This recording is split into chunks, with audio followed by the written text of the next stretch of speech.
When winter temperatures plunge to negative 20 degrees Fahrenheit and snow buries Pennsylvania farmland under 3 feet of white, most modern farmers retreat to heated barns with automated systems. But Amish women step into the freezing darkness armed only with lanterns and centuries-old knowledge, keeping hundreds of animals alive through methods that would challenge even experienced modern farmers. Preparing before the first snow. Survival begins months before the first freeze, when Amish women calculate requirements for 150 to 180 days of winter. A single dairy cow consumes 30 to 40 pounds of hay daily, meaning a small herd requires 4 to 6 tons per winter. Women inspect every bale for mold and moisture, knowing poor quality hay leads to illness when animals need maximum nutrition. Barn repairs happen in autumn cracks, sealed with mud and straw mixtures, doors reinforced against wind. Water systems receive special attention, with pipes wrapped in insulation and backup hand pumps tested.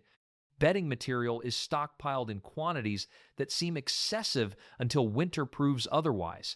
Communities coordinate resource-sharing families with surplus hay trade for extra feed grain. This preparation determines whether animals merely survive winter or thrive through it. The pre-dawn routine. Amish women wake by internal clock around 4:30 a.m. when darkness still blankets the frozen landscape. Dressing takes 15 minutes. Thermal undergarments, heavy dresses, wool stockings, insulated boots, multiple shawls, head coverings wrapped in scarves. In the kitchen, a kerosene lantern is lit, its warm glow the only light until sunrise 2 hours away. The lantern becomes a companion, carried to the barn where its light reveals breath clouds from sleeping animals.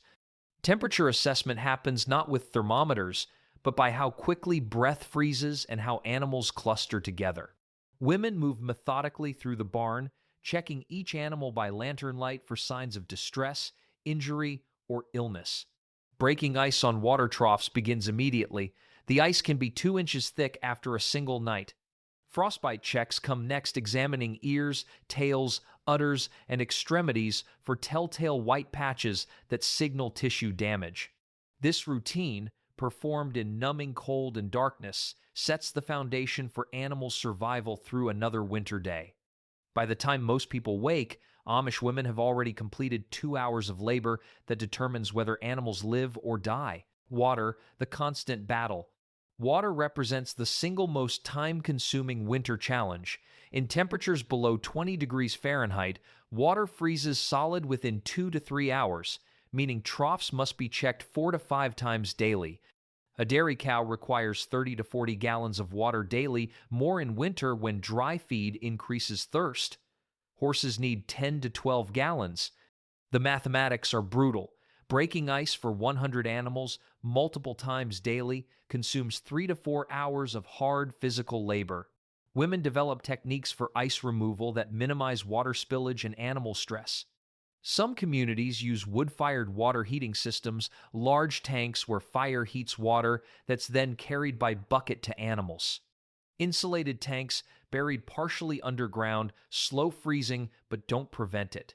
The most ingenious solution involves livestock, body heat, placing water troughs in the warmest barn areas where animal bodies raise ambient temperature by several degrees.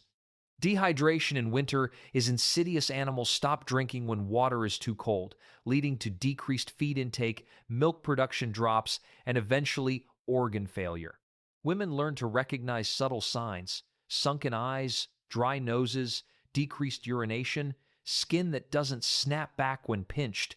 During extreme cold snaps, women bring warm water from the house in buckets, making dozens of trips daily. Their hands crack and bleed from constant exposure to ice and cold water. Yet, the work continues, because without water, animals die within days. Feeding strategies for survival. Winter feeding differs drastically from summer grazing, requiring precise calculations and constant adjustment.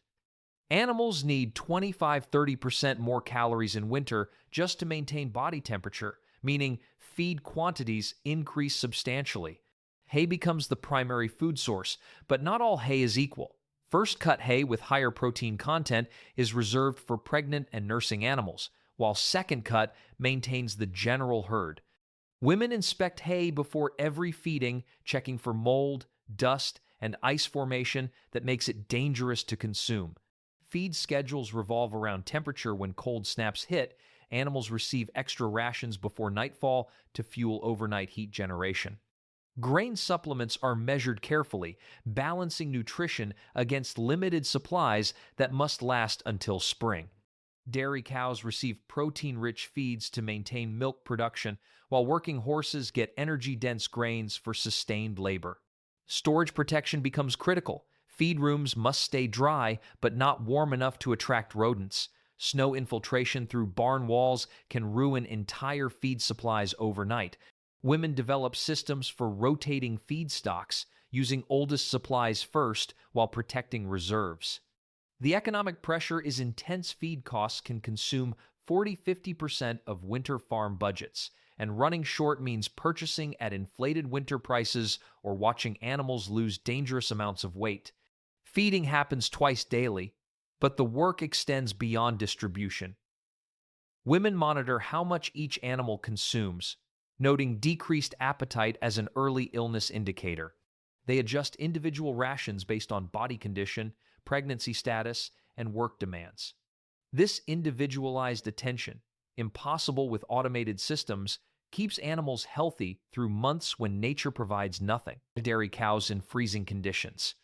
Dairy cows present unique winter challenges that test both physical endurance and specialized knowledge.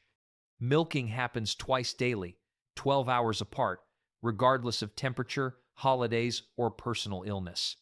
In unheated barns where temperatures hover near zero, women spend 2 to 3 hours per milking session, hand milking 15 to 20 cows.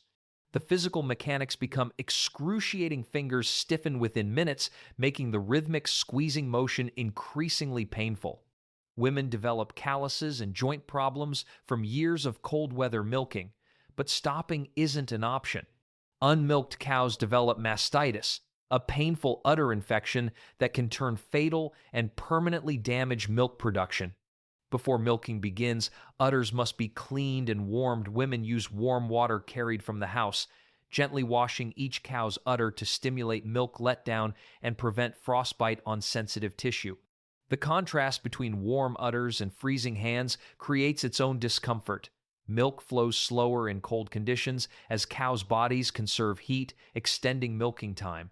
Each cow produces 6 to 8 gallons daily, but winter production drops 15–20% as energy diverts to body heat. The milk itself presents challenges. It must be cooled quickly to prevent bacterial growth, yet the barn is already freezing. Women transport milk immediately to spring houses or cold storage areas, protecting it from both freezing solid and spoiling. Mastitis prevention requires constant vigilance, checking milk for clots or discoloration, monitoring udder temperature, treating early infections with herbal remedies before they escalate. Cows with mastitis receive hand massage treatments multiple times daily, working out infection through physical manipulation that's exhausting for both woman and animal. The economic stakes are high. Dairy income sustains most Amish farms, and losing production to winter illness can devastate family finances. Women push through exhaustion, frozen fingers, and aching backs because their family's survival depends on milk that flows despite winter's assault. Protecting newborns and young animals. Winter births create crisis situations that demand round-the-clock vigilance and split-second decision-making. Calves, lambs, and kids born in freezing temperatures face immediate hypothermia risk. Their wet bodies lose heat rapidly, and death can occur within 30 minutes without intervention. Women monitor pregnant animals obsessively, watching for labor signs so they can attend births immediately. When labor begins, women stay with the animal, regardless of hour or temperature, ready to intervene if complications arise. Newborns must be dried vigorously with towels or straw immediately after birth, stimulating circulation and removing moisture that accelerates heat loss. Colostrum feeding becomes critical. Newborns need this antibody-rich first milk within 2 hours of birth, but cold-stressed babies often struggle to nurse. Women milk colostrum from mothers and bottle feed weak newborns, warming bottles against their own bodies when necessary. Hypothermia recognition requires experience. Newborns become lethargic. Stop attempting to stand, develop cold ears and extremities. Treatment involves makeshift warming boxes, wooden crates lined with straw, and heated stones wrapped in cloth, creating microenvironments warm enough for survival. In severe cases, women bring newborns into their homes, placing them near wood stoves under constant supervision. These kitchen recoveries can last days, with women feeding every 2 to 3 hours around the clock. Survival rates for winter births run 60–70% compared to 90% plus for spring births, a harsh reality that makes every winter newborn precious. Women form intense bonds with animals they've saved from freezing, tracking their growth with special attention. The emotional toll of losses weighs heavily. Finding a frozen calf, despite best efforts, brings grief that's rarely expressed but deeply felt. Yet when spring arrives and winter-born animals thrive, the satisfaction validates months of sleepless nights and constant worry. Chicken care and egg production. Chickens, despite their small size, require specialized winter care that integrates into larger barn routines.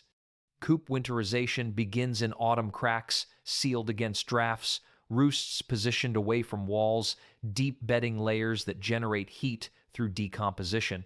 Water for chickens freezes faster than larger animal troughs, requiring checks every few hours. Women develop creative solutions using dark-colored rubber bowls that absorb sunlight, placing water containers near chicken body heat, adding warm water multiple times daily. Frozen eggs present another challenge. Eggs left in nesting boxes overnight freeze and crack, becoming unusable. Women collect eggs 3 to 4 times daily, immediately bringing them to warmer storage. Winter egg production drops dramatically. Hens laying 5 to 6 eggs daily in summer might produce 1 to 2 inches winter. Supplemental protein becomes essential. Kitchen scraps, extra grains, even meat scraps boost production and help chickens generate body heat. Frostbite affects chicken combs and wattles, the fleshy protrusions on their heads. Women apply petroleum jelly or animal fat to protect exposed tissue.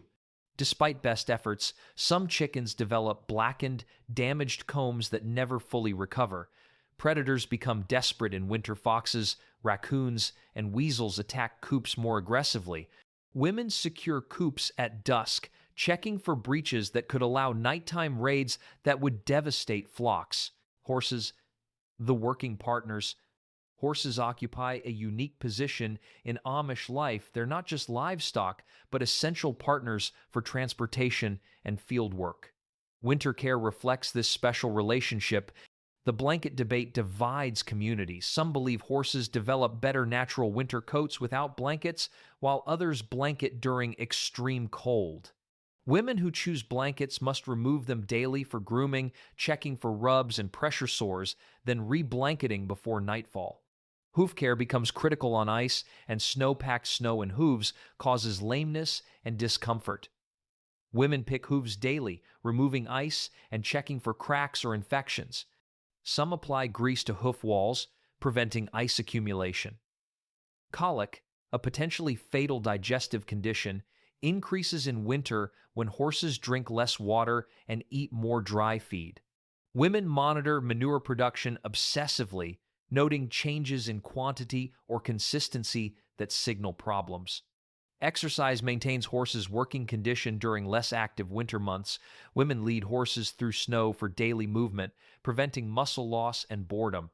The bond between women and horses deepens through winter care. Horses recognize individual caretakers, responding to voices and presences. Women talk to horses while working, a companionship that eases isolation. Shelter requirements are debated. Some horses stay in barns, others in 3-sided run-in sheds. Women observe each horse's preference and cold tolerance, adjusting arrangements individually.